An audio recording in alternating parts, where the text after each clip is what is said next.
A little bit nearer because my voice isn't quite so powerful as... You got it? You have to come over here. Will you stop shouting? Yeah.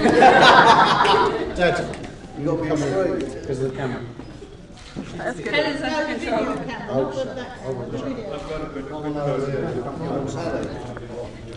He said, no barracking, please. Let me have my word in peace. I was going to say good afternoon. Welcome to Badgemore Park, but you've heard a few people say that. And strangely enough, as I go through my notes, there's one or two other things that I'm going to have to repeat. But there you are. But it does seem, as the groom's father, it seems appropriate that I should say a few words.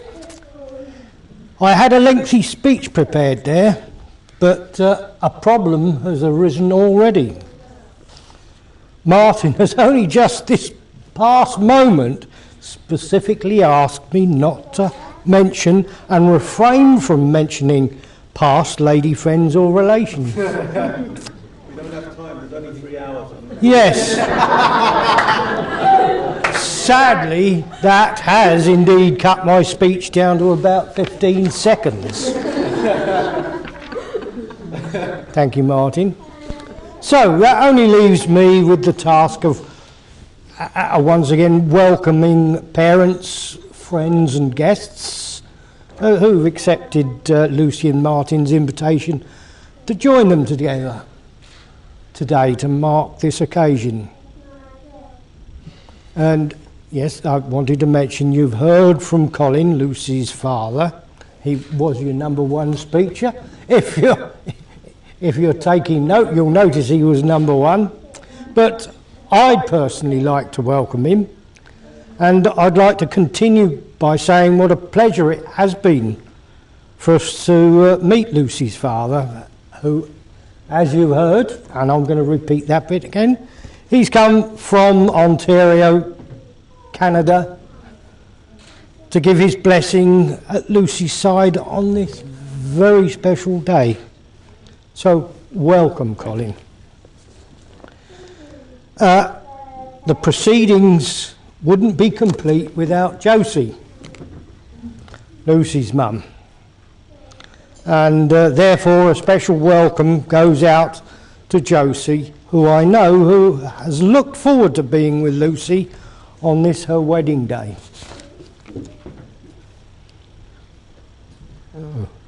As parents, Maureen and I feel very proud to be here today to share with friends, family, this very memorable occasion in our lives. It's been well documented and said many times. Not until our children find true love can we, as parents, rest with joy in our hearts. And I feel that moment has come today. I remember a few years ago, Martin told us about a girl he'd met. I thought, oh, here we go again. However, as soon as we met Lucy for the very first time, it was obvious they were made for each other and they were going to create the perfect partnership together. It seems a moment of repeating myself, and you've heard this, but I am going to repeat it again. So, Martin, some strong advice from me, lest you forget. Marriage is a two-way agreement, so you have to meet in the middle. But always remember, if you fail to find that middle point, always remember the point that you heard earlier. I was wrong, darling. You was right. And always add, as he said, I love you, Lucy.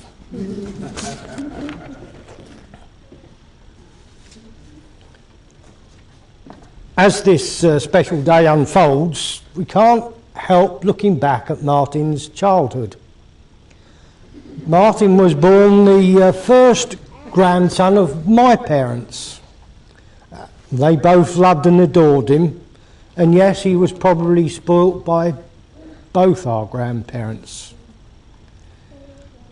I seem to remember soon after he could talk, Martin called over to my mum, his grandma, and announced, "I've sticky fingers, Grandma.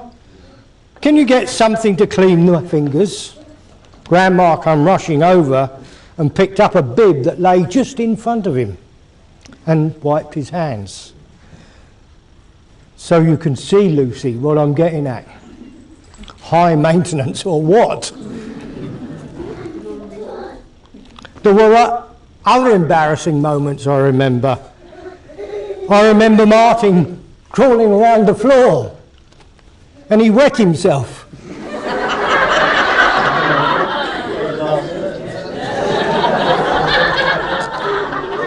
Really? But you did.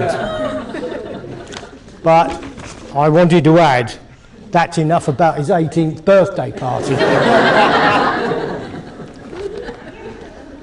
Seriously though, proud parents we most certainly are. Martin has left us no option but to be proud of his achievements, from leaving school up to the present moment. Looking back, Martin's achievements have been attained through passionate enthusiasm.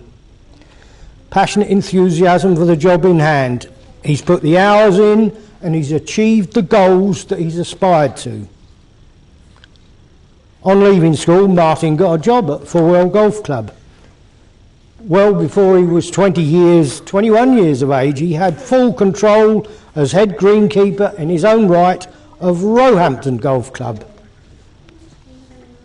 And Martin's been headhunted, he's been promoted, and he's pushed his profile through 3 or 4 or even more well-respected golf clubs to hold the salaried post of general manager as he stands today.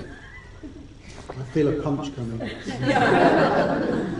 Now, Lucy, we notice, also demonstrates these very same career objectives. So, there must therefore be found within this room 2 other understandably proud parents, Colin and Josie.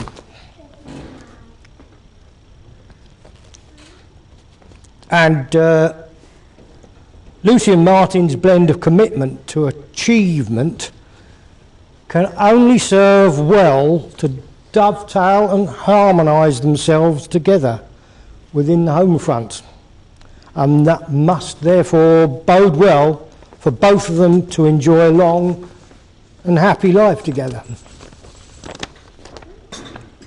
So on that note, it seems I've said my piece. I reckon I need say no more. It only remains for me to ask you, can you please charge your glasses? Can you please be upstanding for the toast? And join me to wish Lucy and Martin a very happy and prosperous married life together. Lucy and Martin. Cheers. Cheers, Dad.